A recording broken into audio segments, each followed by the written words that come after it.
School में मेरे सामने हमेशा एटीट्यूड दिखाने वाली मेरी बचपन की दोस्त बाहर तो ऐसे बिहेव करती है जैसे मुझे जानती तक नहीं है, लेकिन घर पहुंचते ही मेरे कंबल में आकर छुप जाती है। आज भी क्लास में वो मेरे साथ बिल्कुल ठंडी और अनजान बनी रहती है, जैसे हम दोनों सिर्फ अजनबी हों। मेरा नाम फोंग वियन है और क्योंकि हमारे पेरेंट्स काम की वजह से बाहर गए हुए हैं, इसलिए मुझे उसके साथ एक ही घर में रहना पड़ता है। दूसरों के सामने वो एक कोल्ड ब्यूटी बनी रहती है, लेकिन पीछे से वो एक ऐसी लड़की है जो हर वक्त मुझसे चिपकी रहना चाहती है, और उसका ये सीक्रेट सिर्फ मैं जानता हूँ। जब उसने अपने फोन से फोटो खींची तो उसे अचानक याद आया कि उसका नाइट ड्रेस मेरे बेड पर ही छूट गया था, जिस पर उसने वो फोटो मुझे भेज दी, साथ में एक एंग्री इमोजी भी लगा दिया। यह देखकर मैं समझ गया कि इस बार मैं सच में मुसीबत में पड़ गया हूँ। बड़े हो गए हो फोंग वियन, तो बताओ इस सवाल की ऑक्सिलरी लाइन को कैसे एक्सप्लेन करोगे, जिस पर पूरी क्लास की नजरें एक साथ खिड़की के पास वाली लाइन में बैठे तीसरे डेस्क की तरफ घूम जाती हैं। वहां मैं वोंग वियन धीरे धीरे अपनी सीट से खड़ा होता हूँ। खिड़की से आती धूप मेरे चेहरे पर हल्के हल्के साए बना रही होती है। मेरे चेहरे पर कोई खास एक्सप्रेशन नहीं होता। मैं सिर्फ शांति से बोर्ड की तरफ देखता हूँ और दिमाग में तेजी से फिगर को रोटेट और एनालाइज करने लगता हूँ। पॉइंट ई से एक प्लेन ड्रॉ करते हैं, फिर उस प्लेन पर परपेंडिकुलर लाइन बनाते हैं जो पॉइंट एच पर इंटरसेक्ट करती है, और उसके बाद दोनों पॉइंट्स को कनेक्ट कर देते हैं। मेरी आवाज ज्यादा ऊंची नहीं होती, लेकिन पूरी क्लास तक साफ पहुंच रही होती है, और तभी सॉल्यूशन समझाते हुए मुझे एक जानी पहचानी ठंडी नजर अपने ऊपर फील होती है। वो नजर क्लास की पहली रो से आ रही होती है। वहां बैठी होती है मेरी बचपन की दोस्त, स्कूल की मशहूर आइस क्वीन बाच nguyen बांग। वह हमेशा की तरह सीधी बैठी होती है, हाथ में महंगा मैकेनिकल पेंसिल पकड़े हुए, और उसकी शांत आंखें बोर्ड पर टिकी होती हैं। ऐसा लगता है जैसे मैं भी उस ज्यामिति प्रॉब्लम का ही हिस्सा हूं, एक ऐसा हिस्सा जिसका उससे कोई लेना देना नहीं है। दिखावा करती रहो करती रहो। कौन यकीन करेगा कि पूरी स्कूल के सामने इतनी कोल्ड और एलिगेंट दिखने वाली यह लड़की, जो मुझे एक नजर तक नहीं देती, वही कल रात स्ट्रॉबेरी प्रिंट वाला पिंक नाइट ड्रेस पहनकर मेरे कमरे के दरवाजे पर खड़ी थी। फूवियन, लगता है मेरे कमरे का एसी खराब हो गया है, बहुत ठंड लग रही है। उस समय मैं हेडफोन लगाकर गेम खेल रहा था। यह सुनकर मैं उसकी तरफ देखता हूँ और जानबूझकर छेड़ते हुए कहता हूँ, तो बिल्डिंग मैनेजमेंट को कॉल करो, मुझे क्यों बता रही हो? जिस पर उसके होंठ तुरंत फुल जाते हैं। उसका छोटा सा चेहरा शिकायत से भर जाता है, जबकि उसकी उंगलियां तकिए के कोने को कसकर पकड़ लेती हैं। लेकिन लेकिन अभी बहुत रात हो गई है, तो हीटर ऑन कर लो। कर लिया, कोई फायदा नहीं हुआ? वो बहुत धीरे से बोलती है, जैसे मच्छर की आवाज हो, साथ ही नजरें भी चुरा रही होती हैं। मैं क्या आज रात तुम्हारा कंबल बोरो कर सकती हूँ? यह सुनकर मैं हंसते हंसते रह जाता हूँ। यह बहाना तो बोर्ड पर बनाई गई ऑक्सिलरी लाइन से भी ज्यादा टेढ़ा था। आखिरकार मैं हेडफोन उतार देता हूँ, एक लंबी सांस लेता हूँ और कंबल का कोना उठाकर कहता हूँ, ठीक है, अब एक्टिंग बंद करो और अंदर आ जाओ। जिस पर वह तुरंत खुश हो जाती है, एक छोटी बिल्ली की तरह फट से कंबल के अंदर घुस जाती है और पूरी फेमिलियरिटी के साथ मेरी बाहों में जगह बना लेती है। फिर खुद ही सबसे कंफर्टेबल पोजीशन ढूंढकर लेट जाती है। उसका हल्का ठंडा चेहरा मेरी छाती से लग जाता है। फूवियन, तुम्हारा शरीर कितना गर्म है, अब देखो इसकी डबल पर्सनैलिटी। इस वक्त क्लास में वह किसी फेरी जैसी दिख रही होती है, जबकि मैं सिर्फ एक साधारण स्टूडेंट हूँ जिसे मैथ थोड़ी अच्छी आती है और जो भीड़ में एक एक्स्ट्रा की तरह मौजूद है। सर, मेरा सॉल्यूशन कंप्लीट हो गया, जिस पर टीचर संतुष्ट होकर सिर हिलाते हैं। बहुत बढ़िया, तुम्हारी थिंकिंग काफी क्लियर है, अब बैठ जाओ। मैं वापस अपनी सीट पर बैठ जाता हूँ। उसी दौरान मेरी नजर अनजाने में फ्रंट रो की तरफ जाती है। बाच नंग बेंग का चेहरा अब भी वैसा ही शांत होता है, लेकिन पेन घुमाने वाली उसकी उंगलियां एक पल के लिए रुक जाती हैं। यह छोटी सी लड़की। तभी ब्रेक बेल बजती है और पूरी क्लास अचानक शोर से भर जाती है। मेरा बेस्ट फ्रेंड हाउसोई तुरंत मेरी सीट के पास आकर बैठ जाता है और कोहनी मारते हुए कहता है, भाई कमाल कर दिया, ये सवाल तो मुझे समझ ही नहीं आया और तूने एक नजर में सॉल्यूशन निकाल दिया। बेसिक ऑपरेशन है बस। मैं सामान्य अंदाज में जवाब देता हूँ और अपनी किताबें समेटने लगता हूँ। वैसे एनवी, एक बात बता। वह आंख दबाकर धीरे से कहता है, हमारी क्लास मॉनिटर को देखा है? खूबसूरत, इंटेलिजेंट और ऊपर से इतनी हाई क्लास पर्सनालिटी, बिल्कुल नॉवेल की हीरोइन जैसी लगती है। बता कैसा लड़का होगा जो उसे इंप्रेस कर पाएगा? जिस पर मेरी नजर बाच नंग बेंग की तरफ चली जाती है। वह धीरे धीरे अपना बैग पैक कर रही होती है, लेकिन उसके सुंदर कान हल्के लाल हो चुके होते हैं। यह देखकर मेरे होंठों पर हल्की मुस्कान आ जाती है। फिर मैं जानबूझकर थोड़ा ऊंची आवाज में कहता हूँ, कौन जाने, शायद उसे कोई डोमिनेंट सीईओ टाइप लड़का पसंद हो। वैसे भी वह हम जैसे नॉर्मल लोगों की तरफ देखती भी नहीं होगी। जिस पर हाउसोई गहरी सहमति में सिर हिलाता है। सही बात है, हम जैसे आम लोग तो बस सपने ही देख सकते हैं। उसी समय बाच nguyen बांग अपना बैग उठाकर खड़ी होती है और सीधे आगे बढ़ जाती है। उसके शरीर से आती हल्की फ्लोरल फ्रेग्रेंस मेरे पास से गुजरती है, लेकिन शुरू से आखिर तक वह मेरी तरफ एक बार भी नहीं देखती, जैसे मैं वहां मौजूद ही न हूं। हाउसवाई अब भी भावुक होकर कह रहा होता है, देखा, यही होती है असली गॉडेस। सिर्फ चलने का स्टाइल भी फेरी जैसा है। मैं कुछ नहीं कहता, बस उसकी जाती हुई बैक प्रोफाइल को देखता हूँ और मन ही मन सोचता हूँ, गॉडेस वगैरह कुछ नहीं है। कोई नहीं जानता कि स्कूल की यह कोल्ड ब्यूटी कल रात मेरे कंबल में घुसते वक्त अपना फेवरेट स्ट्रॉबेरी पैजामा मेरे बेड पर भूल गई थी। छुट्टी की बेल बजते ही मैं बैग उठाकर जल्दी से बाहर निकल जाता हूँ। अनवियन, चल बास्केटबॉल खेलने। पीछे से हाउस सोई आवाज लगाता है। नहीं, घर पर काम है। मैं बिना पीछे देखे हाथ हिलाकर जवाब देता हूँ। घर का काम क्या, मुझे जल्दी घर पहुंचना है, नहीं तो वो घमंडी लड़की फिर भूखी बैठी मिलेगी। मेरे और बाज गंग बांग के रिश्ते की कहानी भी ज्यादा कॉम्प्लेक्स नहीं है। हमारे परिवार कई सालों से एक दूसरे को जानते हैं। हम बचपन से एक ही एरिया में बड़े हुए हैं। बाद में जब उसके पेरेंट्स को 2 साल के लिए विदेश जाना पड़ा, तब उन्होंने उसे मेरे पेरेंट्स की जिम्मेदारी में छोड़ दिया। लेकिन किस्मत देखो, पिछले महीने मेरे पेरेंट्स को भी दूसरे सिटी के प्रोजेक्ट पर जाना पड़ गया। जाने से पहले मॉम ने मुझे बार बार समझाया था, बर्फी का अच्छे से ख्याल रखना। और इसी तरह हमारी यह अजीब सी कोलिविंग लाइफ शुरू हो गई। आज जब मैं घर पहुंचकर दरवाजा खोलता हूं, तभी मुझे तेज जली हुई स्मेल आती है। मेरा दिल धक से रह जाता है। मैं तुरंत किचन की तरफ भागता हूँ। वहां बाच नंग बेंग एक कार्टून बियर वाली एप्रन पहने हुए धुएं से भरे कुकर के सामने घबराई खड़ी होती है। उसके खूबसूरत चेहरे पर 2 काले निशान लगे होते हैं, जिससे वह किसी ऐसी छोटी बिल्ली जैसी लग रही होती है जो चोरी करते हुए पकड़ी गई हो। उसे देखकर हंसी रोकना मुश्किल हो जाता है। मिस बाच, क्या तुम यहाँ इमॉर्टल पिल बनाने की प्रैक्टिस कर रही हो? मैं किचन के दरवाजे से टिककर उसे छेड़ता हूँ। मेरी आवाज सुनते ही उसका शरीर एक पल के लिए सख्त हो जाता है। फिर वह तुरंत पीछे मुड़ती है और जब देखती है कि मैं हूँ, स्कूल में उसका जो कोल्ड और हाई क्लास ऑरा रहता है, वह अचानक पूरी तरह गायब हो जाता है और उसकी जगह एक ऐसा चेहरा दिखता है जो उदासी और मायूसी से भरा हुआ था। मैं तुम्हारे लिए डिनर बनाना चाहती थी। जिस पर वह उस काले पड़े हुए अजीब से बर्तन की तरफ इशारा करती है। उसकी आवाज ऐसी लगती है जैसे अभी रो पड़ेगी। बुक में तो सब बहुत आसान लिखा था, लेकिन लेकिन पता नहीं, यह अपने आप ही जल गया। यह सुनकर मैं उसका लगभग रोने वाला चेहरा देखता हूँ और एक साथ गुस्सा भी आता है और हंसी भी। ठीक है, गलती मेरी है। मुझे इतनी देर से वापस नहीं आना चाहिए था।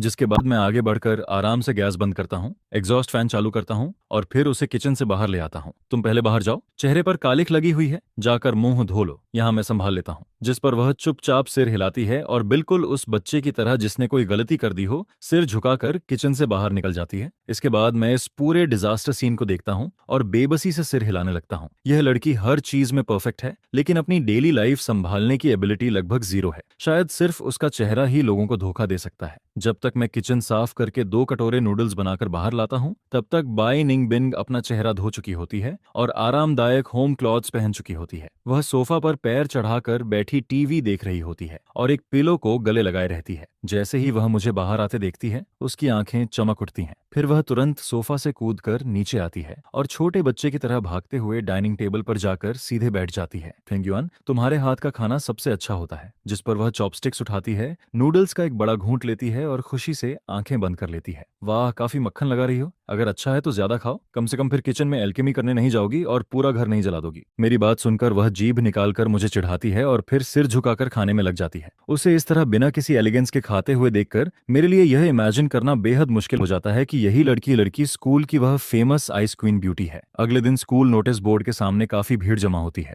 जिस पर मैं और हाउ शुआई भी जाकर देखते हैं। वहां पता चलता है कि स्कूल एनुअल परफॉर्मेंस प्रोग्राम के रजिस्ट्रेशन की अनाउंसमेंट लगी हुई है। भाई युआन, तू भी रजिस्टर कर दे। तेरी लुक्स के साथ अगर स्टेज पर गिटार बजाकर एक सॉन्ग गा दिया तो लड़कियां लाइन लगाकर तेरे पीछे भागेंगी, हाउ शुआई बड़े उत्साह से कहता है। लेकिन मुझे इन सब चीजों में कोई इंटरेस्ट नहीं होता। ऐसे एक्टिविटीज मुझे पहले से ही पसंद नहीं थी। तभी भीड़ में अचानक हलचल मचती है। जल्दी देखो, वह लिन चुआन सीनियर है।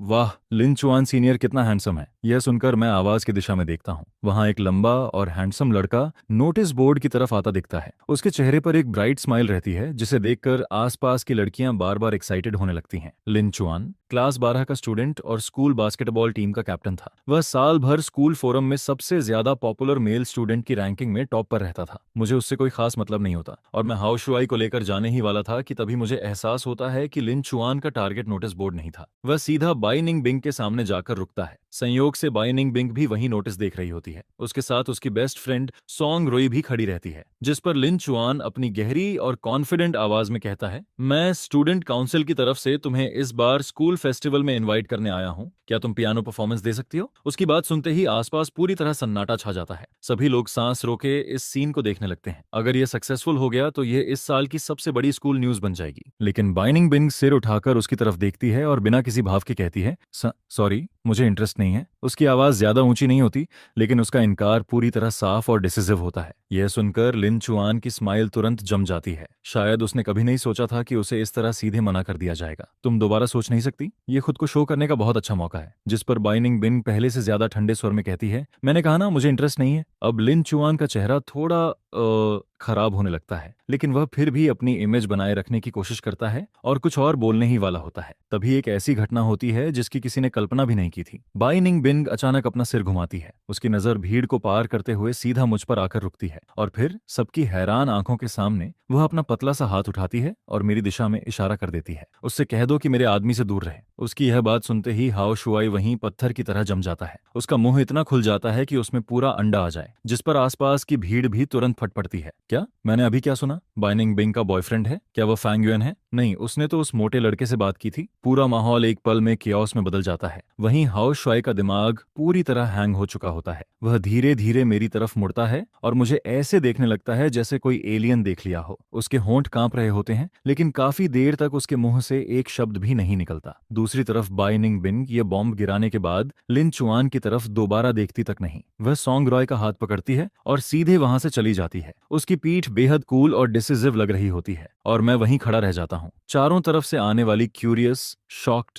और सस्पिशियस नजरें मेरे ऊपर पड़ रही होती हैं, जिससे मेरा सिर सुन्न होने लगता है। मैडम, आप आखिर खेल क्या रही हैं? अगर किसी एडमायरर को रिजेक्ट करना था तो इतना डेंजरस तरीका इस्तेमाल करने की क्या जरूरत थी? ऊपर से हाउ शुआई के जरिए कहलवाया। अब नतीजा यह था कि पूरे स्कूल को पता चल चुका था कि आइस क्वीन ब्यूटी का कोई मिस्टीरियस बॉयफ्रेंड है और मैं तथा हाउ शुआई इस मिस्ट्री के सबसे बड़े सस्पेक्ट्स बन चुके थे। उधर लिन चुआन का चेहरा बेहद बदसूरत हो चुका था। वह मुझे घूरता है। उसकी नजरों में क्यूरियोसिटी भी थी, अनविलिंगनेस भी थी और हल्की सी वार्निंग भी। फिर वह बिना कुछ कहे मुड़कर चला जाता है। इस तरह स्कूल हार्टथ्रोब द्वारा स्कूल ब्यूटी को इम्प्रेस करने की कोशिश एक बेहद अजीब तरीके से खत्म हो जाती है। पूरी दोपहर में क्लास में बैठा रहता हूँ, लेकिन ऐसा फील होता है जैसे आग के ढेर पर बैठा हूँ। जहां भी जाता हूँ मुझे लगता है लोग पीछे से मेरी ही बातें कर रहे हैं। वहीं हाओ शुआई तो पूरी तरह पागलपन की हालत में पहुंच चुका था। स्कूल खत्म होते ही वह मेरा हाथ पकड़ लेता है। भाई युआन, सच सच बता, तेरे और बाई निनिंग बिंग के बीच आखिर रिश्ता क्या है? जिस आदमी की बात उसने की थी, क्या वह तू ही है? और उसने यह बात मुझसे ही क्यों कहलवाई? कहीं कहीं ऐसा तो नहीं कि वह मुझे पसंद करती हो? यह सुनकर मैं सीधे उसके माथे पर एक थप्पड़ मार देता हूँ। दिन में सपने देखना बंद कर और यहाँ से दफा हो। तो फिर सच्चाई क्या है? हाओ शुआई सिर पकड़कर कराहता है। मुझ पर अभी बहुत प्रेशर है। मुझे लगता है पूरे स्कूल के लड़के मुझे रोस्ट करने का इंतजार कर रहे हैं, जिस पर मैं सिर्फ बेबस होकर उसे देखता रह जाता हूँ। आखिर मैं उसे क्या बताता? क्या मैं यह कह देता कि मैं और बाई निंग बिंग बस एक ही घर में साथ रहते हैं? क्या हम बस बचपन के दोस्त हैं और हमारा रिश्ता बिल्कुल साफ सुथरा है? क्या तुम इस बात पर यकीन करोगे? सच कहूं तो मुझे खुद भी इस पर यकीन नहीं होता। उस दिन स्कूल खत्म होने के बाद पहली बार मैं सीधे घर वापस नहीं जाता, जिसकी बजाय मैं स्पोर्ट्स ग्राउंड में जाकर लगातार 10 चक्कर लगाता हूँ। जब तक पूरा शरीर पसीने से भीग नहीं जाता, तब जाकर दिल के अंदर भरी हुई चिढ़ और गुस्से की आग थोड़ी शांत होती है। इसके बाद जब मैं घर पहुंचता हूँ, तब तक बाहर पूरी तरह अंधेरा हो चुका होता है। घर के अंदर अजीब सी खामोशी छाई रहती है। लिविंग रूम की लाइट भी बंद होती है और सिर्फ बाइनिंग बिंग के बेडरूम के दरवाजे की दरार से हल्की सी रोशनी बाहर आ रही होती है।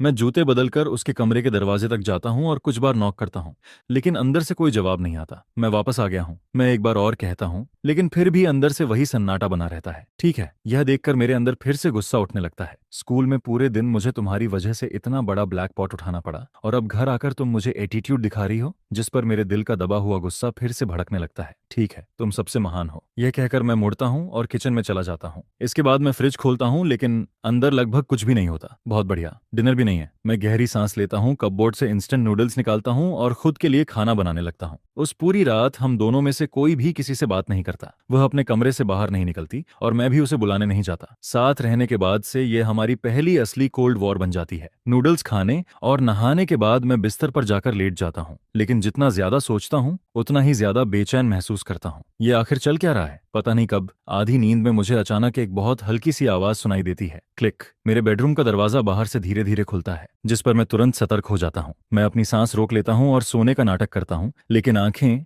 हल्की सी खोलकर दरवाजे की तरफ देखने लगता हूँ। खिड़की से आती चांदनी में एक पतली सी परछाई दिखाई देती है। वह बाइनिंग बिंग थी। उसने अपने पसंदीदा रैबिट पिलो को सीने से लगाया हुआ होता है और उसने वही पिंक पैजामे पहने हुए होते हैं जो पिछली रात पहने थे। वह धीरे धीरे कदम रखती हुई मेरे बिस्तर के पास आती है और मैं चुपचाप उसी तरह पड़ा रहता हूँ। अंधेरे में मुझे उसकी थोड़ी बिखरी हुई सांसों की आवाज भी साफ सुनाई देती है। काफी देर तक खड़े रहने के बाद वह बेहद धीमी आवाज में बोलती है। उसकी आवाज में हल्की सी नाक बंद होने की टोन और उदासी साफ सुनाई देती है। फेंगयुआन, क्या तुम सो गए हो? मैं कोई जवाब नहीं देता, जिस पर वह कुछ देर और इंतजार करती है। जब उसे मेरी तरफ से कोई रिएक्शन नहीं मिलता तब उसका साहस थोड़ा बढ़ जाता है। वह अपनी उंगली आगे बढ़ाती है और धीरे से मेरी बांह को छूती है। क्या तुम अभी भी नाराज हो? मैं फिर भी उसे इग्नोर करता रहता हूँ। अब शायद वह सच में घबरा जाती है। उसकी आवाज में रुलाई और भी साफ सुनाई देने लगती है। सॉरी ना, आज मैंने जानबूझकर ऐसा नहीं किया था। वह लिन चुआन बार बार मेरे पीछे पड़ा हुआ था। मैं परेशान हो गई थी, इसलिए कुछ भी बोल दिया। मुझे खुद नहीं पता मैं उस मोटू हाउ शुआई से क्यों बोल बैठी। उस वक्त मेरा दिमाग गर्म हो गया था। मैं बस चाहती थी कि तुम सुन लो। प्लीज मुझे इग्नोर मत करो। यह कहते कहते वह बार बार नाक सुड़कने लगती है। उसे इस हालत में देखकर मेरा सारा गुस्सा पहले ही खत्म हो चुका होता है। अब सिर्फ बेबसी और हल्की सी चिंता बाकी रह जाती है। लेकिन फिर भी मैं उसे थोड़ा और सबक सिखाने के लिए चुप रहने का फैसला करता हूँ, क्योंकि अगर अभी मान गया तो यह लड़की अपनी यह आदत कभी नहीं छोड़ेगी। लेकिन अगले ही पल मुझे महसूस होता है कि बिस्तर थोड़ा नीचे दबता है, जिस पर मैं अंदर ही अंदर चौंक जाता हूँ, क्योंकि बाइनिंग बिन खुद बिस्तर पर चढ़ाई थी और अपने रैबिट पिलो को भी साथ ले आई थी। वह धीरे से मेरे बगल में लेट जाती है, चादर का एक कोना अपने ऊपर खींचती है और फिर हिचकिचाते हुए अपना छोटा सा ठंडा हाथ मेरी पीठ पर रख देती है। फेंगयुआन, मुझे भूख लगी है, वह पीछे से लगभग नींद में बोलने जैसी आवाज में कहती है। यह सुनकर मैं तुरंत पलटकर उसकी तरफ देखता हूँ। अंधेरे में उसकी चमकती हुई आंखें दिखाई देती हैं, जिनमें झिझक भी होती है और मनाने की कोशिश भी। अच्छा, तुम्हें भूख भी लगती है? मुझे तो लगा हमारी ग्रेड स्कूल ब्यूटी सिर्फ हवा पीकर जिंदा रहती है। मेरी बात सुनते ही उसकी आंखें लाल हो जाती हैं। वह होंठ भींच लेती है और ऐसा लगता है जैसे अगले ही पल रो पड़ेगी। मैंने जानबूझकर नहीं किया था। मैंने तुम्हें मैसेज भी किया था, लेकिन तुमने रिप्लाई नहीं दिया। वह बेहद मासूम आवाज में सफाई देती है, जिस पर मैं अपना फोन निकालकर देखता हूँ। वहां वीचैट पर उसके 2 अनरीड मैसेजेस पड़े होते हैं। दोनों आधे घंटे पहले भेजे गए थे। फेंगयुआन, क्या तुम अभी भी नाराज हो? निंग बिंग को अपनी गलती समझ आ गई है। मैं सच में सॉरी हूँ, प्लीज मुझसे बात करो ना। उन मैसेजेस को पढ़कर मैं मन ही मन एक लंबी सांस छोड़ता हूँ। इसके बाद फोन को एक तरफ रखकर बिस्तर से उठ बैठता हूँ। ठीक है, अब मत रो। मैं उसके सिर पर हाथ फेरता हूँ। उसके बाल हमेशा की तरह बेहद मुलायम महसूस होते हैं। बताओ, क्या खाना है? मैं बनाकर लाता हूँ। मेरी बात सुनते ही उसकी आंखें चमक उठती हैं। अभी जो आंसू गिरने वाले थे वे एक पल में गायब हो जाते हैं। उसका मूड बदलने की स्पीड किसी किताब के पन्ने पलटने से भी तेज होती है। मुझे तुम्हारे हाथ का एग सैंडविच खाना है और गर्म दूध भी पीना है। यह कहते हुए वह मेरी बांह पकड़कर हिलाने लगती है। आधी रात को इतना सब खाओगी? मैं मुंह से शिकायत करता हूँ, लेकिन शरीर पहले ही ईमानदारी से उठकर नीचे जाने लगता है। रुको, मैं बनाकर लाता हूँ। जिस पर वह जोर से सिर हिलाती है, फिर चादर ओढ़कर बिस्तर पर बैठ जाती है, बिल्कुल उस छोटे हैमस्टर की तरह जो खाने का इंतजार कर रहा हो। उसकी चमकती आंखें लगातार मेरी तरफ देखती रहती हैं। मैं हार मानकर किचन में चला जाता हूँ और फ्रिज से सामान निकालने लगता हूँ। करीब 15 मिनट बाद मैं एक प्लेट सैंडविच और एक ग्लास गर्म दूध लेकर वापस आता हूँ। जैसे ही वह खाना देखती है, खुशी से लगभग उछल पड़ती है। फिर सैंडविच उठाकर बड़े बड़े कौर खाने लगती है। उसके दोनों गाल फूल जाते हैं। इस वक्त उसमें स्कूल की आइसक्रीम वाली कोई बात नजर नहीं आती। मैं बिस्तर के किनारे बैठकर उसे खाते हुए देखता हूँ और बेबसी से सिर हिलाता हूँ। धीरे खाओ, कोई तुमसे छीन नहीं रहा। बहुत स्वादिष्ट है। वह मुंह भरे हुए ही मेरी तारीफ करती है और साथ में मुझे थम्स अप भी दिखाती है। जब वह पूरा खा पीकर संतुष्टि से एक लंबी डकार लेती है, तब मैं आखिरकार असली मुद्दे पर आता हूँ। अब बताओ, आज आखिर दिमाग में क्या चल रहा था? यह सुनकर वह तुरंत गिल्टी हो जाती है। उसकी गर्दन सिकुड़ जाती है और आवाज फिर से धीमी हो जाती है। मैंने बताया ना, वह लिन चुआन बहुत परेशान कर रहा था। मैं बस कोई बहाना ढूंढ रही थी ताकि वह पीछे हट जाए। लेकिन तुम यह भी तो कह सकती थी कि तुम्हें कोई पसंद है, या यह कह सकती थी कि तुम्हारी एंगेजमेंट हो चुकी है। मुझे बीच में घसीटने की क्या जरूरत थी? और ऊपर से हाउसवाई के जरिए कहलवाया। जानबूझकर किया था ना? मेरी बात सुनकर वह अपने कपड़ों का किनारा मरोड़ने लगती है। उसकी नजरें इधर उधर भटकने लगती हैं, क्योंकि उस वक्त सबसे पहले मेरे दिमाग में तुम्हारा नाम आया था, जिस पर वह और भी धीमी आवाज में बोलती है। और मैं चाहती थी कि बाकी लोग जान जाएं कि तुम मेरे हो। यह कहते कहते उसकी आवाज इतनी धीमी हो जाती है कि लगभग सुनाई ही नहीं देती। साथ ही उसके गालों पर हल्की गुलाबी लाली भी फैल जाती है। उसे इस तरह देखकर मेरे दिल में हलचल सी होने लगती है और जो गुस्सा बाकी था वह भी पूरी तरह गायब हो जाता है। उसकी जगह एक अजीब सा एहसास ले लेता है जिसे शब्दों में बयान करना मुश्किल था। ठीक है, मैं हल्का सा खंखारता हूँ, जिस पर अपनी झिझक और असहजता छिपाने की कोशिश करता हूँ। अगली बार अगर ऐसी कोई बात हुई तो फिर से ऐसा तमाशा नहीं करना, समझी?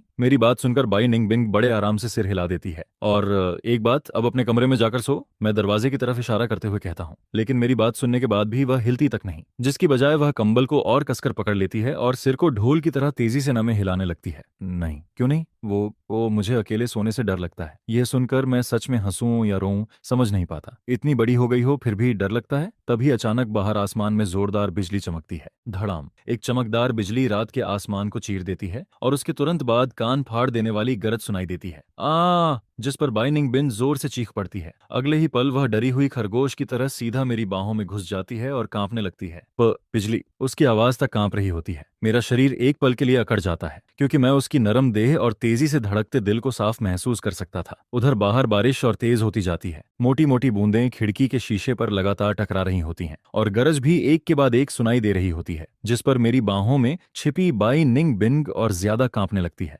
फेंगयुआन, मुझे डर लग रहा है। अब मैं और क्या कर सकता था? मैं धीरे से अपने हाथ फैलाता हूँ और उसकी पीठ थपथपाने लगता हूँ, बिल्कुल उस बच्चे की तरह जिसे शांत करवाया जा रहा हो। डरो मत, मैं यहीं हूँ। मेरी बात सुनकर वह और भी मेरे करीब सिमट जाती है, जैसे कोई सुरक्षित जगह ढूंढ रही हो। फिर धीरे से उसकी आवाज सुनाई देती है। फेंगयुआन, मुझे ठंडर से बहुत डर लगता है। क्या आज रात हम साथ सो सकते हैं? दरअसल बचपन से ही उसे बिजली और गरज से डर लगता था। जब भी बारिश होती, वह किसी न किसी के साथ चिपक कर रहती थी। यह सोचकर मैं लंबी सांस छोड़ता हूँ और आखिरकार उसे उसके कमरे में भेजने का इरादा छोड़ देता हूँ। सो जाओ, जिस पर वह धीरे से हूं कहती है और फिर सच में शांत हो जाती है। लेकिन अब मेरी नींद पूरी तरह उड़ चुकी होती है। मैं नीचे उसकी तरफ देखता हूँ। उसका सोया हुआ चेहरा बेहद शांत लग रहा होता है। लंबी पलकें उसकी आंखों पर हल्की सी छाया बना रही होती हैं। छोटी सी नाक और गुलाबी होंठ उसे और भी प्यारा बना रहे होते हैं। न जाने क्यों मैं अपना हाथ बढ़ा देता हूँ और उंगलियों से उसके मुलायम गाल को हल्के से छू लेता हूँ। यह लड़की शायद उतनी परेशान करने वाली भी नहीं है। अगले दिन मौसम पूरी तरह साफ होता है। चमकती धूप देखकर कोई भी नहीं कह सकता था कि पिछली रात इतनी भयानक थंडरस्टॉर्म आई थी। मैं और बाई निंग बिन हमेशा की तरह स्कूल की तरफ साथ चल रहे होते हैं। हालांकि इस बार भी हम दोनों के बीच एक सुरक्षित दूरी बनी रहती है। लेकिन कल की घटना के बाद उसकी पॉपुलैरिटी कम होने की बजाय और ज्यादा बढ़ गई थी। उस मिस्टीरियस बॉयफ्रेंड के बारे में तरह तरह की थ्योरीज पूरे स्कूल फोरम पर छाई हुई थीं। लोगों ने इतनी कहानियां बना डाली थीं कि उनसे एक लंबा नॉवेल लिखा जा सकता था और मैं तथा हाओ शुआई दोनों सबसे बड़े सस्पेक्ट्स बन चुके थे। वहीं बाई निंग बिंग ऐसे बिहेव कर रही होती है जैसे कुछ हुआ ही ना हो। वह हमेशा की तरह अपने कोल्ड एक्सप्रेशन के साथ चलती रहती है, आसपास की फुसफुसाहटों को पूरी तरह इग्नोर करती रहती है। लेकिन मुझे महसूस होता है कि उसके कदम जानबूझकर धीमे हो जाते हैं और वह लगातार मेरे साथ सेम पेस में चलने की कोशिश कर रही होती है। जब हम स्कूल गेट के पास पहुंचते हैं तब वह अचानक रुक जाती है। क्या हुआ? मैं पूछता हूँ, जिस पर वह अपने बैग्स और वह लगातार मेरे साथ सेम पेस में चलने की कोशिश कर रही होती है। जब हम स्कूल गेट के पास पहुंचते हैं तब वह अचानक रुक जाती है। क्या हुआ? मैं पूछता हूँ, जिस पर वह अपने बैग से एक खूबसूरत लंच बॉक्स निकालती है और मेरे हाथ में रख देती है। तुम्हारे लिए। इतना कहकर वह मुझे रिएक्ट करने का मौका तक नहीं देती और तेज कदमों से स्कूल के अंदर चली जाती है। पीछे सिर्फ उसका घमंडी लेकिन खूबसूरत बैक व्यू छोड़ जाती है। मैं अपने हाथ में पकड़े लंच बॉक्स को देखता हूँ। वह अभी भी हल्का गर्म होता है। क्या यह लड़की सच में बदल रही है? सुबह की एक्सरसाइज पीरियड में पूरा स्कूल ग्राउंड पर जमा होता है। एक्सरसाइज खत्म होने के बाद फ्री एक्टिविटी का समय शुरू हो जाता है, जिस पर हाओ शुआई मुझे घसीटकर कैंटीन ले जाता है। उसकी हर हरकत ऐसी लगती है जैसे किसी एडवर्टाइजमेंट की शूटिंग चल रही हो। लेकिन तभी ट्रबल मेकर फिर से आ पहुंचता है। लिन चुआन अपनी बास्केटबॉल टीम के कुछ मेंबर्स के साथ सीधा बाई निंग बिंग की तरफ बढ़ता है। उसके चेहरे पर हमेशा की तरह कॉन्फिडेंट स्माइल होती है। ऐसा लगता है जैसे कल की रिजेक्शन का उस पर कोई असर ही नहीं पड़ा। जूनियर बाई निंग बिंग, इस वीकेंड हमारी बास्केटबॉल मैच है, तुम आकर हमें चीयर करोगी? मैंने तुम्हारे लिए फ्रंट रो की सीट भी रिजर्व कर रखी है। यह सुनते ही आसपास का माहौल फिर से गॉसिप मोड में चला जाता है। सभी लोगों की नजरें उसी तरफ टिक जाती हैं। सब जानना चाहते थे कि स्कूल ब्यूटी इस बार क्या जवाब देगी, लेकिन बाई निंग बिंग तो आंख तक नहीं उठाती। वह आराम से अपना पानी पीती रहती है, जैसे लिन चुआन वहां मौजूद ही न हो। यह देखकर लिन चुआन की स्माइल थोड़ी ऑकवर्ड हो जाती है। तभी उसके साथ खड़ा एक खिलाड़ी बोल पड़ता है, जूनियर, हमारे कैप्टन पहली बार किसी लड़की को खुद इनवाइट कर रहे हैं, कम से कम थोड़ा सम्मान तो दिखाओ। जिस पर बाई निंग बिंग आखिरकार रिएक्शन देती है। वह बॉटल बंद करती है, खड़ी होती है और अपनी ठंडी आंखों से लिन चुआन की तरफ देखती है। फिर बिल्कुल सपाट आवाज में कहती है, टाइम नहीं है। इतना कहकर वह वहां से जाने लगती है। रुको। लेकिन लिन चुआन अभी भी हार मानने को तैयार नहीं होता। जूनियर, कल तुमने जो कहा था वह अपनी बात पूरी भी नहीं कर पाता, क्योंकि अगले ही पल बाई निंग बिंग ऐसा काम कर देती है जिससे पूरा प्लेग्राउंड फिर से जम जाता है। वह मुड़ती है और सबकी हैरान नजरों को इग्नोर करते हुए सीधे मेरी तरफ चलने लगती है। मेरे बगल में खड़ा हाओ शुआई तो इतना नर्वस हो जाता है कि उसके हाथ पैर तक उलझने लगते हैं। भाई युआन, वह इधर आ रही है। वह सच में इधर आ रही है। कहीं फिर कोई दुनिया हिला देने वाली बात तो नहीं बोलने वाली। सच कहूं, मैं भी थोड़ा नर्वस हो जाता हूं, क्योंकि मुझे बिल्कुल अंदाजा नहीं होता कि यह लड़की अब क्या करने वाली है। पूरे प्लेग्राउंड की नजरों के बीच, खासकर लिन चुआन की आग उगलती आंखों के सामने, बाई निंग बिंग मेरे सामने आकर रुक जाती है। और फिर वह ऐसा काम करती है जो कल की पब्लिक कन्फेशन से भी ज्यादा शॉकिंग होता है। उसके हाथ में जो पानी की बोतल होती है जिसे वह अभी थोड़ी देर पहले पी रही थी, वह उसे मेरी तरफ बढ़ा देती है। उसकी आवाज ज्यादा तेज नहीं होती, बल्कि उसमें हल्की सी घबराहट भी छिपी होती है। लेकिन उस वक्त पूरा प्लेग्राउंड इतना शांत होता है कि उसकी हर बात साफ साफ सबके कानों तक पहुंच जाती है। मैं उस बॉटल की तरफ देखता हूँ। उसके मुंह पर अभी भी पानी की कुछ बूंदें लगी होती हैं और उसमें से बाय निंग बिंग की हल्की सी फ्लोरल फ्रेग्रेंस भी आ रही होती है। मेरा दिमाग लगभग 3 सेकंड के लिए ब्लैंक हो जाता है। ये क्या है? इनडायरेक्ट किस, और वह भी पूरे स्कूल के सामने? उसी समय मुझे महसूस होता है कि पीछे खड़े लिन चुआन की नजरें अब आग नहीं बल्कि बर्फीले चाकू बन चुकी थीं। आसपास खड़े सभी स्टूडेंट्स के मुंह खुले के खुले रह जाते हैं, जैसे उनकी बोलने की क्षमता ही गायब हो गई हो। वहीं हाओ शुआई इतनी जोर से ठंडी सांस खींचता है कि उसकी आवाज आसपास तक सुनाई दे जाती है। जब बाइनिंग बिंग देखती है कि मैं अभी तक बॉटल नहीं ले रहा, तो वह थोड़ी बेचैन हो जाती है। उसके गोरे गालों पर हल्की सी लाली उभर आती है। फिर वह बॉटल को मेरी तरफ और आगे बढ़ाती है और इस बार उसकी आवाज में हल्की सी जल्दबाजी और मनुहार साफ सुनाई देती है। माओ, इसे पकड़ो, मेरा हाथ थक गया है। जिस पर उस पल मुझे आखिरकार समझ आ गया था कि अब विरोध करने का कोई फायदा नहीं है। फिर मैं चुपचाप अपना हाथ बढ़ाकर वह पानी की बोतल ले लेता हूँ, जिसके बाद उसके टेंशन और उम्मीद से भरे हुए चेहरे को देखते हुए मैं धीरे से बोतल का ढक्कन खोलता हूँ और एक घूंट पानी पी लेता हूँ, जिस पर पूरा स्टेडियम ही फट पड़ता है। और फिर उसी दिन पूरे स्कूल का फोरम पूरी तरह क्रैश हो जाता है। वहां सिर्फ एक ही पोस्ट लाल रंग के बड़े बड़े बोल्ड अक्षरों में सबसे ऊपर पिन की जाती है। चौंका देने वाली खबर, आइस क्वीन और रहस्यमयी मेल लीड। स्टेडियम में पब्लिक इनडायरेक्ट किस और लिंचुआन मौके पर ही हक्का बक्का रह गया, जिस पर नीचे के कमेंट्स सिर्फ आधे घंटे के अंदर ही हजारों पेज पार कर जाते हैं। यहाँ तक कि सर्वर भी ओवरलोड होकर क्रैश हो जाता है। और फिर उसी दिन से मेरी और हाओ शुआई की सस्पिशियस आइडेंटिटी को लेकर लोगों के पास एक साफ डायरेक्शन आ जाता है। 99% लोग यही मानने लगते हैं कि पर्दे के पीछे छिपा वह रहस्यमयी आदमी मैं ही हूँ, जिस पर मैं भी एक साधारण और बिल्कुल अनोटिसेबल स्टूडेंट से सीधे पूरे स्कूल के लड़कों का कॉमन एनिमी बन जाता हूँ। अब जब भी मैं रास्ते पर चलता हूँ तो साफ फील कर सकता हूँ कि चारों तरफ से नफरत और जलन से भरी नजरें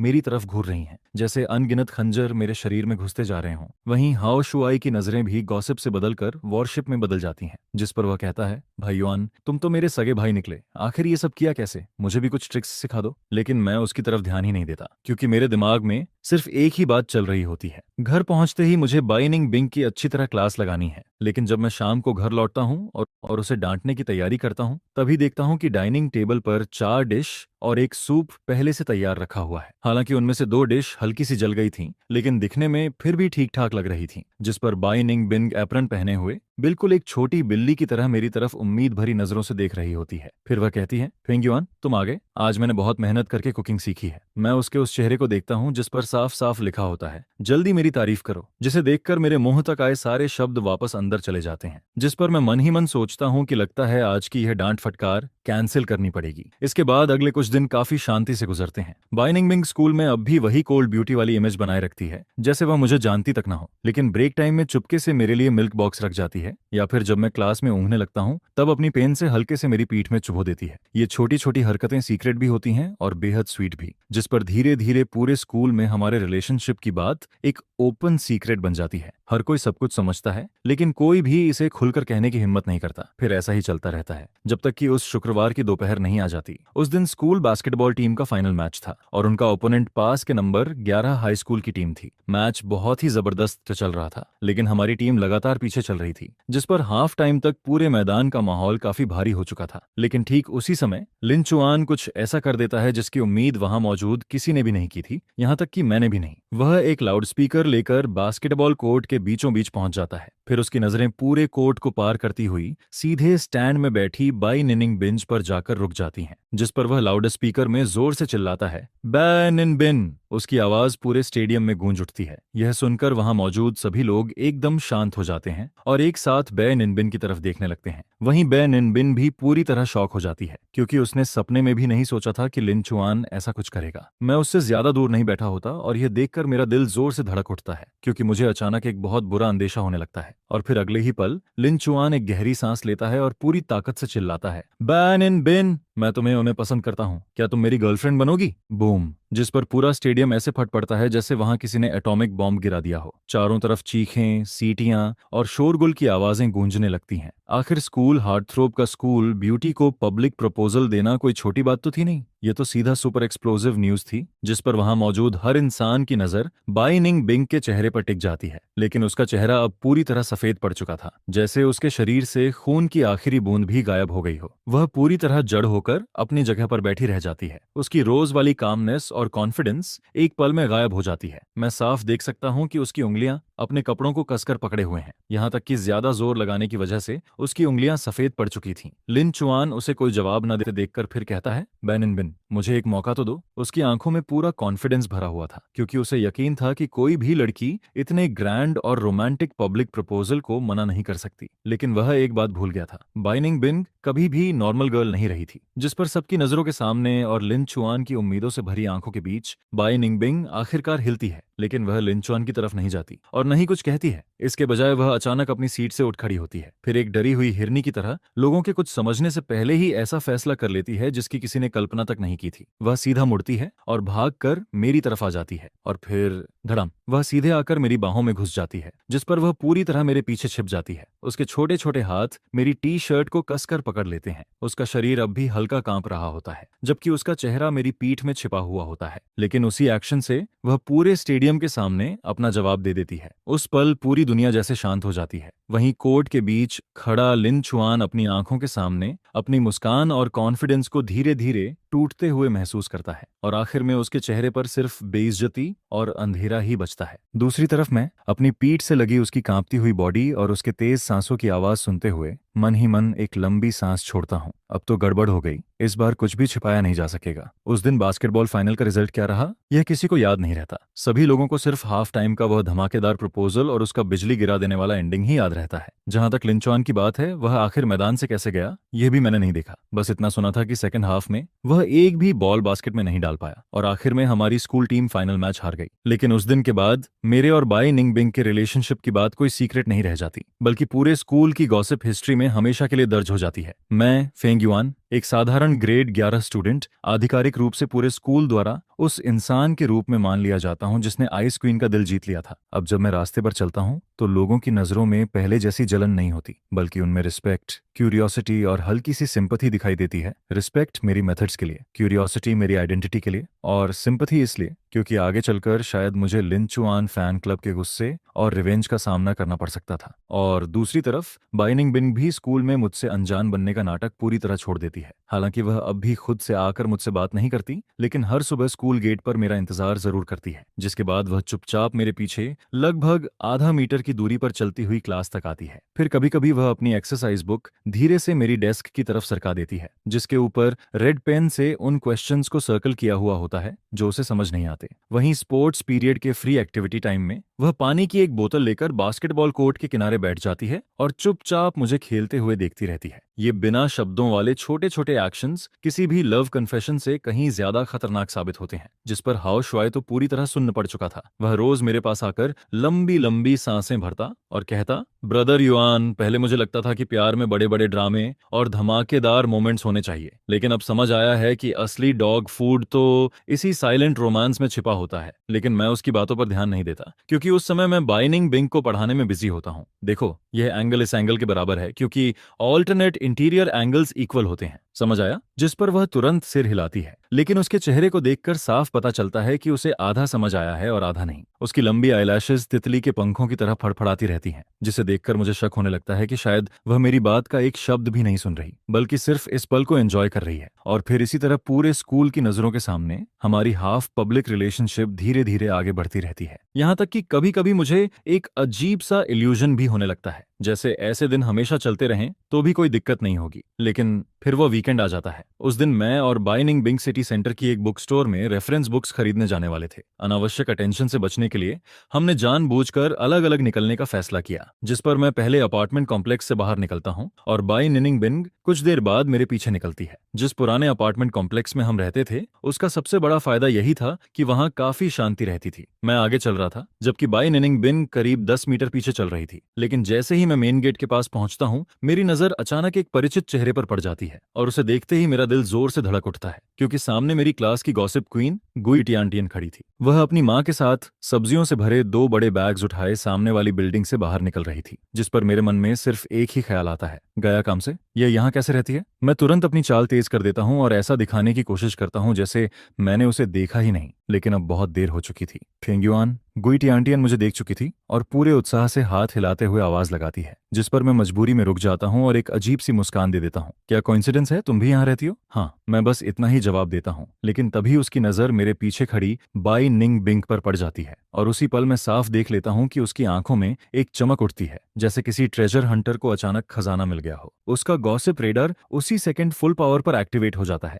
क्लास मॉनिटर वह बाई निंग बिंग की तरफ हाथ हिलाते हुए कहती है, तुम भी इसी अपार्टमेंट कॉम्प्लेक्स में रहती हो? जिस पर बाई निंग बिंग कुछ सेकंड के लिए बिल्कुल फ्रीज हो जाती है। उसके चेहरे पर पहली बार पैनिक दिखाई देता है और मुझे साफ फील होने लगता है कि सिचुएशन अब बहुत खराब दिशा में जा रही है। गुई टियानटियन की नजरें लगातार मेरे और बाई निंग बिंग के बीच घूम रही थीं। उसके चेहरे पर साफ लिखा था, समझ गई, मैं सब समझ गई। फिर वह मुस्कुराते हुए पूछती है, तो तुम दोनों साथ में कहीं जा रहे हो क्या? जिस पर हम दोनों लगभग एक साथ जवाब देते हैं, नहीं। लेकिन फर्क सिर्फ इतना होता है कि मैं पूरे कॉन्फिडेंस के साथ इनकार करता हूँ, जबकि बाइनिंग बिंग हकलाते हुए आधा सा स्वीकार कर लेती है। और फिर चारों तरफ अचानक मौत जैसी खामोशी छा जाती है। गुई टियानटियन के चेहरे की मुस्कान और भी मीनिंगफुल हो जाती है। वहीं उसकी माँ भी हमें ऐसे देख रही होती हैं जैसे कह रही हों, आजकल के बच्चे भी ना। मैं बाइनिंग बिंग का चेहरा देखता हूँ जो शर्म और घबराहट से पूरी तरह लाल हो चुका था, जिस पर मैं मन ही मन आह भरता हूँ। गया काम से, इस बार सच में गया काम से। लगता है कि मेरे और स्कूल ब्यूटी के साथ रहने का राज अब ज्यादा दिन छिपने वाला नहीं था, जिस पर पूरा वीकेंड मैं बेचैनी में बिताता हूँ। मैं लगभग कल्पना कर सकता था कि सोमवार को स्कूल पहुंचते ही कैसा तूफान आने वाला है। गुई त्यान त्यान जैसा लाउडस्पीकर अगर यह खबर पकड़ ले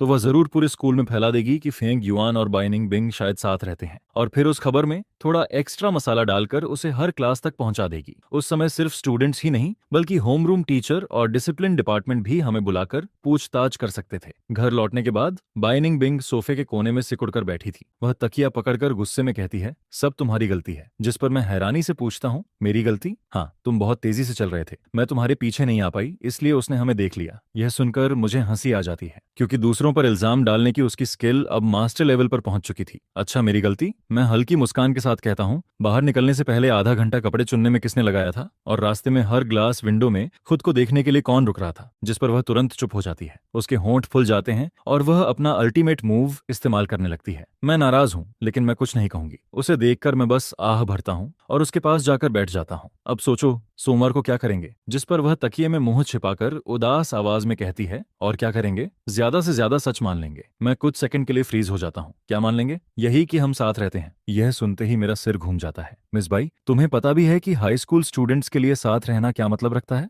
अगर स्कूल को पता चल गया तो हमारी खैर नहीं, और अगर आंटी को पता चल गया तो वह विदेश से वापस आकर सबसे पहले तुम्हारी खबर लेंगी। यह सुनकर बाई निनिंग बिंग आखिरकार सच में घबरा जाती है।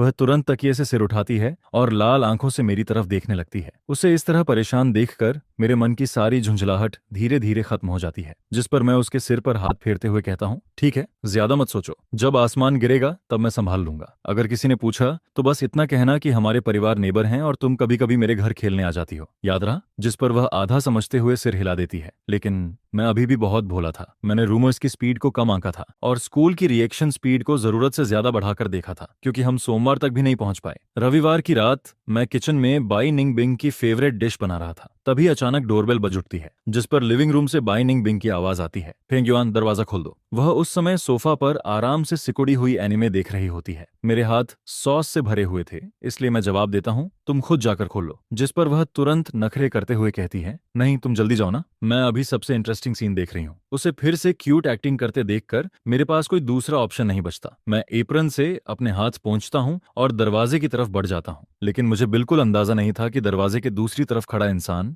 हमारी पूरी जिंदगी को एक बार फिर उलट पुलट करने वाला था। दरवाजे के बाहर लगे पीफ होल से जैसे ही मैं झांक कर देखता हूँ, मेरा दिल आधा ठंडा पड़ जाता है, क्योंकि बाहर खड़ा इंसान कोई और नहीं बल्कि हमारी क्लास टीचर थी। वही टीचर जिन्हें पूरे स्कूल में डिस्ट्रॉयर नन के नाम से जाना जाता था। और उनके बगल में गुई तियानतियन खड़ी थी, जिसके चेहरे पर जीत से भरी मुस्कान साफ दिखाई दे रही थी। वहीं दूसरी तरफ लिन चुआन का चेहरा पूरी तरह काला पड़ चुका था, जिस पर मेरे दिमाग में सिर्फ एक ही ख्याल आता है, वाह, तो ये लोग पूरी टीम बनाकर रेड मारने आए हैं क्या? मेरा दिमाग तेजी से काम करने लगता है। फिर मैं तुरंत आवाज धीमी करके लिविंग रूम की तरफ कहता हूँ, बैनिंग बिन, जल्दी अपने कमरे में जाओ और चाहे कुछ भी हो जाए बाहर मत आना। जिस पर लिविंग रूम में बैठी बै निंग बिन चौंक जाती है। हालांकि उसे समझ नहीं आता कि हुआ क्या है, लेकिन फिर भी वह आज्ञाकारी तरीके से ओह कहती है और स्नैक्स का पैकेट उठाकर भागते हुए अपने बेडरूम में चली जाती है। मैं एक गहरी सांस लेता हूँ, अपना एक्सप्रेशन नॉर्मल करता हूँ और ऐसे दरवाजा खोलता हूँ जैसे कुछ हुआ ही ना हो। टीचर लुओ, आप यहाँ? मेरे चेहरे पर एक आदर्श स्टूडेंट वाली स्माइल बनी हुई थी। हेलो गुई तियान तियान, हेलो लिन चुआन, आप लोग अंदर आइए। लेकिन टीचर लुओ ने अपने चश्मे के पीछे से तेज नजरों से मेरे पीछे पूरे लिविंग रूम को स्कैन किया।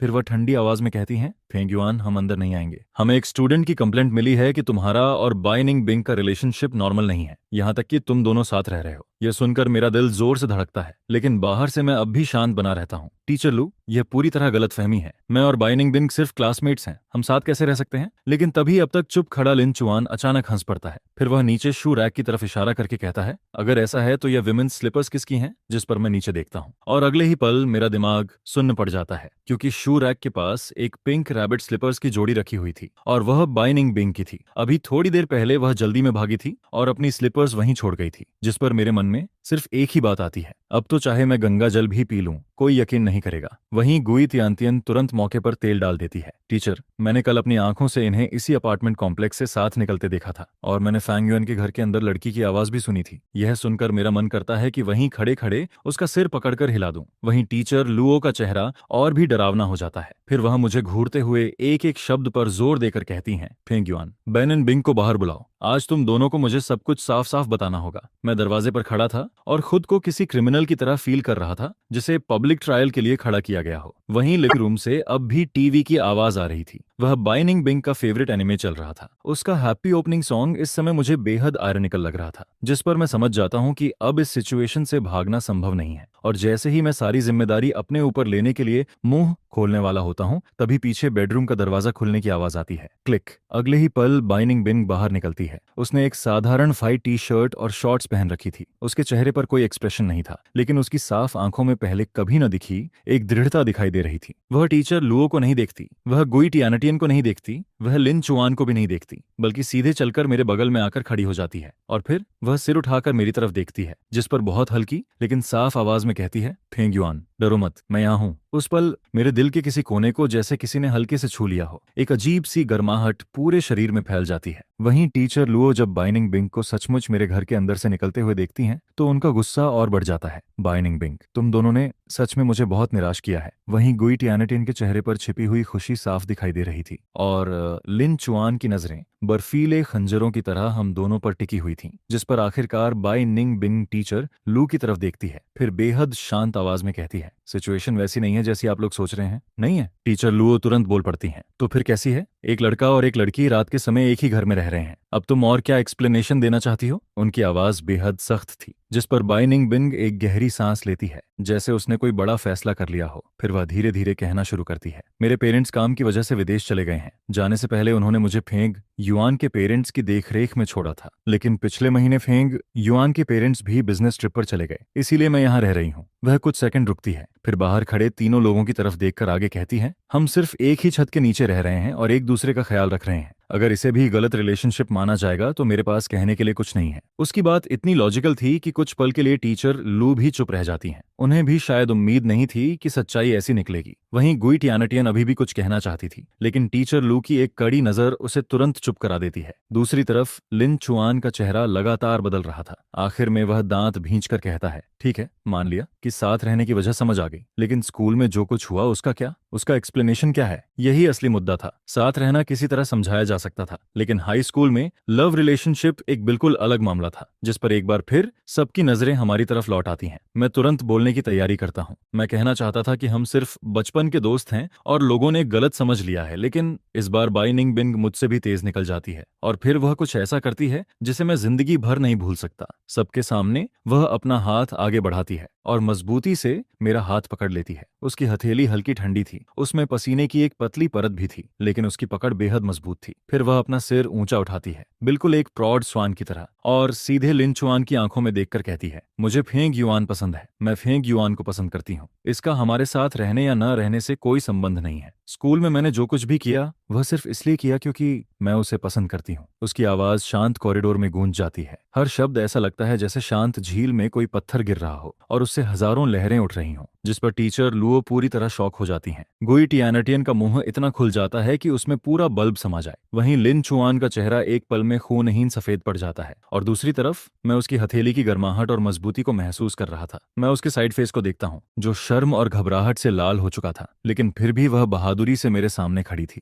जिस पर मेरा दिल इतनी तेजी से धड़कने लगता है कि जैसे सीने से बाहर निकल आएगा। यह बेवकूफ लड़की, क्या उसे पता भी है कि ये शब्द बोलने के बाद उसे कितनी मुश्किलों का सामना करना पड़ेगा? उस रात आखिर में क्या हुआ मुझे ठीक से याद भी नहीं। मुझे बस इतना याद है कि आखिरकार टीचर लुओ ने कुछ नहीं कहा। उन्होंने मुझे एक लंबी और गहरी नजर से देखा। फिर गुई टियानटियन और लिन चुआन उन दोनों टूटे हुए लोगों को साथ लेकर वहां से चली गईं। जैसे ही दरवाजा बंद होता है, बाई निंग बिंग का पूरा शरीर ढीला पड़ जाता है और वह सीधे मुझ पर आकर टिक जाती है, जिस पर तभी मुझे एहसास होता है कि उसकी पीठ ठंडे पसीने से पूरी तरह भीग चुकी थी।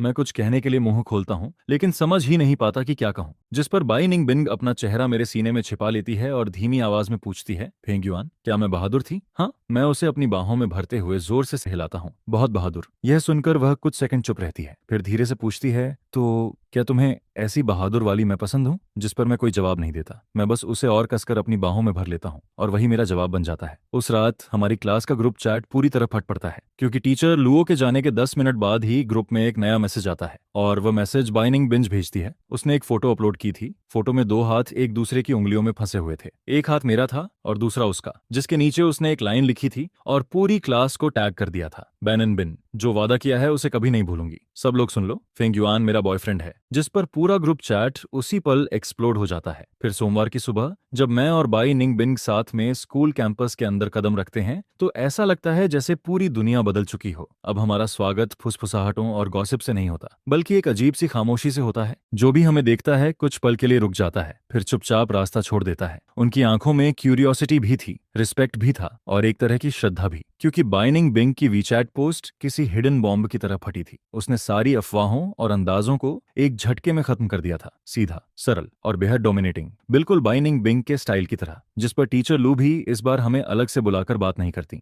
हालांकि क्लास के दौरान वह कई बार हमारी तरफ कॉम्प्लेक्स एक्सप्रेशंस के साथ जरूर देखती रहती हैं। वहीं गुई टियानटियन पूरे दिन सिर झुकाए रहती है। अब उसमें हमारी तरफ देखने की भी हिम्मत नहीं बची थी। और लिन चुआन, उस दिन के बाद उसने लॉन्ग लीव ले ली थी। फिर वह दोबारा कभी स्कूल में दिखाई नहीं देता। सुना था कि उसने ट्रांसफर ले लिया था, जिस पर पूरे स्कूल में आया वह तूफान आखिरकार एक बेहद ड्रामेटिक एंडिंग के साथ खत्म हो जाता है, बिल्कुल किसी स्टेज प्ले की तरह। और फिर मैं और बाई निंग बिंग आखिरकार ऑनफिशियल कपल बन जाते हैं। खैर, पूरी तरह ऑनफिशियल भी नहीं, कम से कम बाई निंग बिंग की नजर में तो नहीं। उदाहरण के लिए, इस वक्त लंच ब्रेक चल रहा था। मैं डेस्क पर सिर रखकर झपकी ले रहा था। तभी मुझे कोई हल्के हल्के मेरी बांह में चिवसे चुभता हुआ महसूस होता है। मैं आंखें खोलता हूं और देखता हूं कि बारा बाई निंग बिंग लाल चेहरा किए एक नोटबुक मेरी तरफ सरका रही है, जिस पर सुंदर हैंडराइटिंग में एक लाइन लिखी हुई थी, आज स्कूल के बाद साथ में घर चलेंगे ना? जिस पर मुझे हंसी आ जाती है। मैं पेन उठाकर नीचे जवाब लिख देता हूँ, हम तो हर दिन साथ ही घर जाते हैं। यह पढ़ते ही उसका चेहरा और लाल हो जाता है। फिर वह जल्दी जल्दी नीचे लिखती है, मेरा मतलब स्कूल गेट से साथ चलेंगे। मैं उसके चेहरे पर मौजूद उम्मीद और घबराहट को देखता हूँ, जिस पर मेरा दिल नरम पड़ जाता है और मैं नीचे एक बड़ा सा शब्द लिख देता हूँ, ठीक है। यह देखते ही उसकी आंखें चमक उठती हैं, उसके होंठों पर मुस्कान आ जाती है, लेकिन अगले ही पल वह जल्दी से सिर नीचे कर लेती है और बुक पढ़ने का नाटक करने लगती है। हालांकि उसके हल्के हल्के कांपते कंधे उसकी खुशी का राज पहले ही खोल चुके थे। स्कूल खत्म होने के बाद मैं अपना बैग उठाता हूँ और क्लास डोर के पास खड़ा होकर उसका इंतजार करता हूँ। वह हमेशा की तरह धीरे धीरे बाहर आती है,